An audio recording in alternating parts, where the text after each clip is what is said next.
दोस्तों, विदाई फिल्म 1974 की एक हिंदी भाषा की सुपरहिट फिल्म है जिसमें जितेंद्र और लीना चंद्रावरकर ने एक साथ काम किया है। और ये फिल्म बहुत ही अच्छी है। फिल्म की कहानी इस प्रकार है।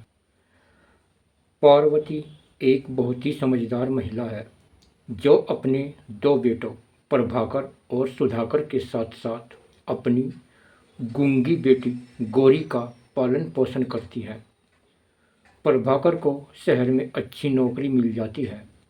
वह तुरंत घर छोड़ने का फैसला करता है। वह अपनी पत्नी को लेकर शहर जाने को कहता है। उसकी पत्नी इसका विरोध करती है और कहती है, मैं परिवार को और इस घर को छोड़कर नहीं जाऊंगी। मगर प्रभाकर उसे जबरदस्ती वहां से लेकर चल पड़ता है। पार्वती यह देखकर रोने लगती है और बच्चे सुधाकर और गौरी रोने लगते हैं। उसके बाद पार्वती सुधाकर को शिक्षित बनाने के लिए बहुत कड़ी मेहनत करती है और पार्वती बहुत ही मजबूत रहती है। वह एक विधवा होती है। कुछ दिनों बाद सुधाकर और गौरी बड़े हो जाते हैं। सुधाकर जितेंद्र होता है। दोनों अपनी माँ से बहुत प्यार करते हैं। सुधाकर अब कॉलेज जाने लगता है जहाँ वह करोड़पति सेठ धर्मदास की बेटी पद्मा से प्यार करने लगता है। पद्मा भी उसके प्यार में पागल रहती है जो लीना चंद्रावरकर होती है। सुधाकर उसे बताता है कि मैं बहुत ही गरीब हूँ और तू बहुत अमीर घर से है। मेरे पास मेरी बूढ़ी माँ है और मैं बहुत गरीब हूँ, तुमसे शादी नहीं कर सकता। मगर वह जिद पर अड़ जाती है।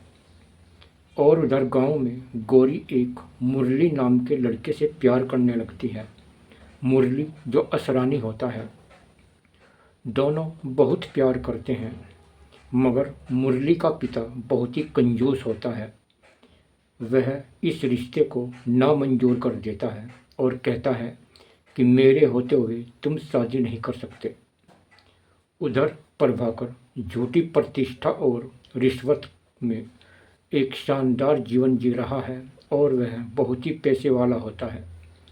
उसकी पत्नी इस कमाई का विरोध करती है मगर वह नहीं मानता।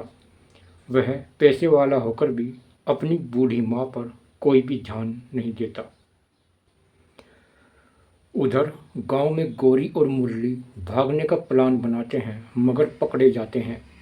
मुरली का पिता पार्वती के पास आता है और कहता है, अगर तुमने आज रात ये गांव खाली नहीं किया तो सुबह तुम्हारे बर्तन बाहर फेंक दूंगा। पार्वती बहुत ही ज़्यादा परेशान हो जाती है और उसके सामने कोई भी रास्ता नहीं बचता। वह बुरी तरह रोने लगती है। गौरी सोचती है, मेरे कारण मेरी माँ को घर छोड़ना पड़े, इससे अच्छा है मैं मर जाऊं। और गौरी नदी में कूदकर मर जाती है और मुरली पागल हो जाता है। और गौरी की माँ इस मौत से टूट जाती है और वह बहुत रोती है और यह एक बहुत ही भावनात्मक सीन होता है। उधर मुरली पागल हो जाता है। जब सुधाकर को ये पता चलता है तो वह घर आकर बहुत परेशान रहता है। उधर पद्मा का पिता जो मदनपुरी होता है उससे बोलता है कि तू सुधाकर से कभी शादी नहीं कर सकती, वह एक गरीब है। तो पद्मा घर से भाग जाती है और सुधाकर के साथ कोर्ट मैरिज कर लेती है। सुधाकर उसे अपने गांव ले आता है मगर वह सुधाकर की माँ को सहन नहीं करती और कहती है, मैं इस फटीचर घर में और तुम्हारी माँ के साथ कभी नहीं रह सकती। मैं तुम्हें अपने घर लेकर चलूँगी। सुधाकर पद्मा को बहुत समझाता है कि मैं अपनी माँ को किसी भी हाल में नहीं छोड़ सकता। मगर वह बहुत जिद करती है और सुधाकर की माँ को भला बुरा कहने लगती है। बूढ़ी पार्वती ये सब सुनती रहती है और उसके दिल पर बहुत जोर पड़ता है और वह अपने दिल पर पत्थर रखकर सुधाकर को कहती है तू बहू को लेकर इसके घर चला जा। जिस तरह पहले मैं अकेली रहती थी अब भी रह लूँगी। जब बहू मुझे सहन नहीं कर पा रही तो मेरे साथ नहीं रहना चाहती तो इसे इसके घर ले जा। यह सुनकर सुधाकर का दिल बुरी तरह टूट जाता है और वह अपनी माँ के आगे फूट फूट कर रोता है कि मेरे बाद तुम्हारा कौन सहारा है। मगर पद्मा पर इस बात का कोई भी असर नहीं पड़ता और वह जाने की जिद करती है। सुधाकर अपनी माँ के बार बार कहने से परेशान होकर अपनी बीवी को लेकर चल पड़ता है और उसका दिल रोता रहता है। और यह भी एक बहुत ही भावनात्मक सीन है। सुधाकर सोचता है मेरी शादी करने से क्या लाभ जब मेरी माँ सुखी ही नहीं रह सकती। फिर भी वह पद्मा को लेकर उसके घर चला जाता है और पद्मा को सबक सिखाने की सोचता है। पद्मा गर्भवती होती है। गांव में पार्वती बुरी तरह टूट जाती है और रोती रहती है और इस सीन में बहुत ही रोना आता है। सोचती है कि एक बेटा बहू को ज़बरदस्ती अपने साथ ले गया और एक बहू मेरे बेटे को अपनी साथ ले गई और मैं फिर से अकेली हो गई हूँ। और पद्मा सुधाकर को उसकी माँ से हमेशा के लिए अलग कर देती है। और उधर प्रभाकर कर्ज में बुरी तरह बर्बाद हो जाता है। उसका बेटा जो 15 साल का होता है उसका नाम कृष्णा होता है और वह गांव आ जाता है। वह गांव में आकर अपनी दादी के पास रहने लगता है। पार्वती अपने पोते को पाकर बहुत खुशी होती है और सोचती है मेरे अंतिम संस्कार में मेरा पोता तो शामिल हो जाएगा ना। उधर पद्मा एक बच्चे को जन्म देती है मगर सुधाकर बच्चे को पद्मा से अलग कर देता है। वह अपने बच्चे के लिए बुरी तरह तड़पती है कि एक बार मुझे मेरे बच्चे की सूरत दिखा दो। मगर सुधाकर बहुत ही कठोर हो जाता है और बच्चे को उसे नहीं दिखाता। पद्मा बुरी तरह उसके पैरों में पड़कर गिड़गिड़ाती है कि मुझे मेरे बच्चे को दिखा दो, मगर वह नहीं दिखाता। इस प्रकार पद्मा का पिता अदालत में मामला दर्ज करवाता है। वहाँ पर सवाल जवाब होते हैं तो सुधाकर जज के सामने बोलता है ये 4 दिन में ही अपने बच्चे के लिए कितनी तड़प रही है और मेरी बूढ़ी माँ के मन पर क्या बीत रही होगी जिसने मुझे 25 साल तक पाला है। पद्मा की वजह से मेरी माँ कितनी तड़प रही होगी जिसने एक माँ को से एक बेटे को अलग करा दिया और मैं भी इसके बेटे को वापस नहीं दूंगा, ये भी इसी तरह तड़पेगी। ये सुनकर पद्मा को अपनी गलती का एहसास होता है और वह माफ़ी मांगती है। उसके बाद गांव से पता आता है कि पार्वती बीमार है। पद्मा और सुधाकर और पद्मा के पिता तीनों गांव के लिए निकल पड़ते हैं। उधर से प्रभाकर अपनी पत्नी के साथ आता है तो वह देखते हैं कि जो पार्वती होती है वह मर चुकी है और मृत्युशैया पर लेटी हुई है और पोता मरी हुई दादी के पास बैठा हुआ रो रहा है।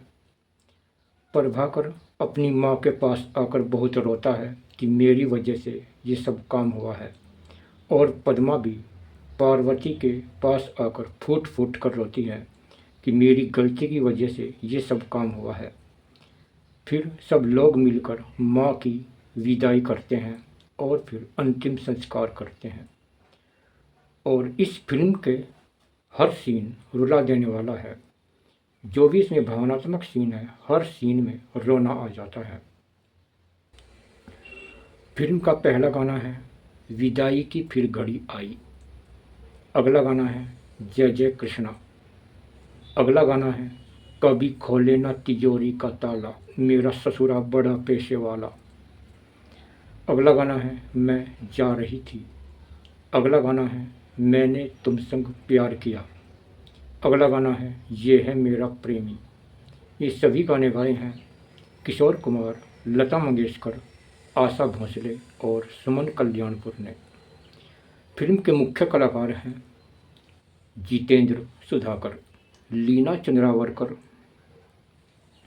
पद्मा, मदनपुरी धर्मदास, दुर्गा खोटे पार्वती, सत्यन कप्पू प्रभाकर, अनवर हुसैन मगन, कानन कौशल पूजा, ए.के. हमगल, असरानी, सत्यजीत, दिनेश हिंगू, बीरबल, राज वर्मा, जय श्रीटी, जगदीप, विकास आनंद और पिंचू कपूर।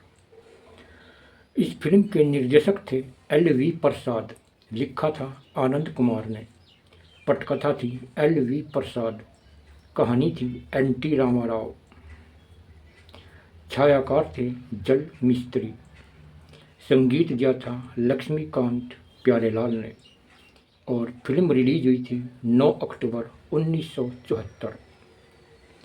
जितेंद्र और सत्यन कप्पू की विधवा मां की भूमिका निभाने वाली दुर्गा खोटे ने सर्वश्रेष्ठ सहायक अभिनेत्री का फिल्म फेयर पुरस्कार जीता था और ये एक बहुत ही इमोशनल फिल्म थी। दोस्तों, आपको बताना है कि इस परिस्थिति में जब एक तरफ बूढ़ी माँ बेसहारा और अकेली हो और एक तरफ पढ़ी लिखी बहू हो, अगर वह बहू बोलने लगे तुम अपनी माँ को छोड़कर मेरे साथ चलो और मैं तुम्हारी माँ को सहन नहीं कर सकती, तो इस परिस्थिति में आदमी को क्या करना चाहिए ये भी कमेंट में बताना।